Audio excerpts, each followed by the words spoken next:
Welcome to भाई की बढ़ाई सब्सक्राइबर, और जिन्होंने नहीं किया वो कर दो। उम्मीद करता हूं तुम सबको याद होगा जो मैंने लास्ट वीडियो में बताया था। मैंने कुछ फीचर्स बताए थे और अब हम ये देखेंगे कि इंडिया यानी हमारा भारत देश उन्हें फॉलो करता है या नहीं। इंडिया में 3 लेवल्स पे गवर्नमेंट होती हैं, फर्स्ट सेंटर, सेकंड स्टेट और लास्ट में लोकल गवर्नमेंट। यानी फेडरलिज्म की जो बेसिक कंडीशन है कि एक से ज्यादा लेवल पे गवर्नमेंट होनी चाहिए, वो हम पूरी करते हैं। सेकंड, इंडिया के कॉन्स्टिट्यूशन में भी ये बता रखा है कि कौन सा एरिया और कौन सा डिपार्टमेंट किस लेवल की गवर्नमेंट के अंडर होगा, और कॉन्स्टिट्यूशन ने इससे रिलेटेड 4 लिस्ट बना रखी हैं, जिसके बारे में हम थोड़ी देर बाद डिस्कशन करेंगे। थर्ड, इंडिया एक होल्डिंग टुगेदर टाइप की फेडरेशन है, और जैसा कि मैंने बताया था, सब स्टेट्स को इक्वली पावर नहीं मिली। जैसे जम्मू कश्मीर के पास बहुत ज्यादा पावर है, उसके पास तो अपना खुद का कॉन्स्टिट्यूशन तक है। फोर्थ, इंडिया में भी कॉन्स्टिट्यूशन के बेसिक लॉज को चेंज करने के लिए दोनों लोकसभा और राज्यसभा से 2/3 मेजॉरिटी से बिल पास होना चाहिए, और टोटल स्टेट में से आधी से ज्यादा स्टेट्स को भी वो बिल पास करना पड़ेगा, तभी वो चेंजेस लागू होंगे। फिफ्थ, मान लो कभी सेंटर और स्टेट में लड़ाई हुई तो सुप्रीम कोर्ट अपना डिसीजन सुनाएगा जो कि फाइनल होगा, और यहां तो मम्मी जो बोलते वही फाइनल हो जाता है। कल वाइपर के साथ साथ झाड़ू भी लगवा दी मुझसे। गया था बाथरूम साफ करने, पूरे घर में स्वच्छ भारत अभियान करवा दिया।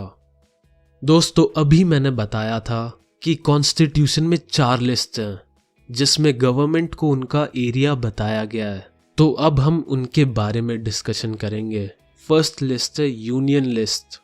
इसमें वो सारी चीजें जो पूरे देश में सेम होती हैं या पूरे देश के लिए इम्पोर्टेंट होती हैं, जैसे देश की सिक्योरिटी या देश की करेंसी वगैरह वगैरह। तो ऐसी चीजें सेंटर कंट्रोल करती हैं। इनके एग्जाम्पल है defence, army, bank, currency, foreign affair etcetera. इस लिस्ट में टोटल 97 सब्जेक्ट्स हैं। तुम्हारे सिलेबस वाले सब्जेक्ट्स नहीं, यहाँ सब्जेक्ट का मतलब है एरिया, जैसे डिफेंस एक सब्जेक्ट है। सेकंड लिस्ट है स्टेट लिस्ट। इस लिस्ट में वो चीजें जो हमारी डेली लाइफ से रिलेटेड होती है और एक लोकल एरिया के लिए अच्छे होते हैं। इस लिस्ट में टोटल 66 सब्जेक्ट्स हैं जिन्हें स्टेट्स कंट्रोल करती हैं। Example police, trade, agriculture, irrigation, commerce etcetera.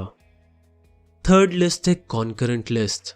इसमें वो सब्जेक्ट्स आते हैं जो दोनों के लिए इंपॉर्टेंट होते हैं और इन्हें दोनों स्टेट और सेंटर कंट्रोल करते हैं।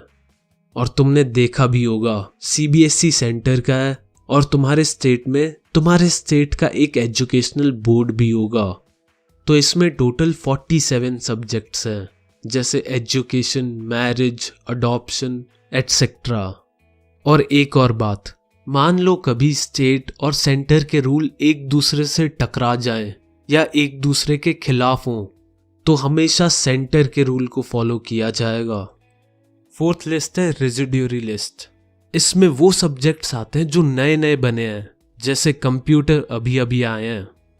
और मान लो कभी टाइम ट्रेवल इन्वेंट हो जाए तो टाइम ट्रेवल भी इसी लिस्ट में आएगा, और कॉन्स्टिट्यूशन के हिसाब से ये नए सब्जेक्ट्स को सेंटर कंट्रोल करेगा और इन सब्जेक्ट्स के लिए लॉज बनाएगा। और फिफ्थ लिस्ट है ग्रोसरी लिस्ट। 1 किलो भिंडी, 1 पाव पालक, 3 किलो आलू। ओ तेरी, ये तो मेरी लिस्ट है। ये सब तो शाम तक लाना था और अभी 6 बज गए हैं। चलो बाय, मैं चलता हूँ, मिलते हैं अगले एपिसोड में।